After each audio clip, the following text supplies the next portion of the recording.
Homme aux multiples talents, le journaliste Eddie Piron sévit sur les ondes depuis des années.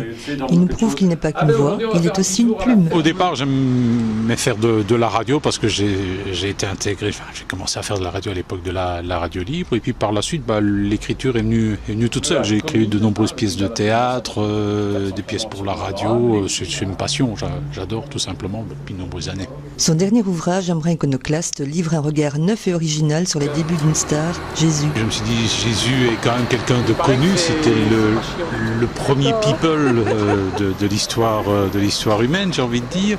Et je me suis dit, comment Jésus est-il devenu ce qu'il est ? 2000 ans après, on en parle encore.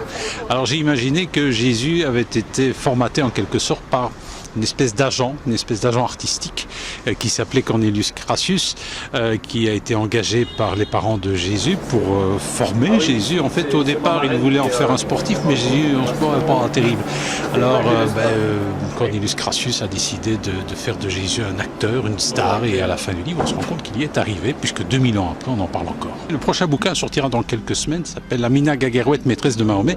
En fait, j'imagine que le Coran a été élaboré, en tout cas, l'écriture a été influencée par une femme, parce que lorsqu'on lit le Coran, ce texte est tellement manipulateur que ça ne peut pas être un homme qui l'a conçu. J'ai donc imaginé que Mahomet avait été influencé par une maîtresse particulièrement perfide, une sorte de working girl qui s'appelle Amina Gaguerouet, et ça sort dans quelques semaines. Dans toutes les bonnes librairies. Plus d'un paquet par jour au cours de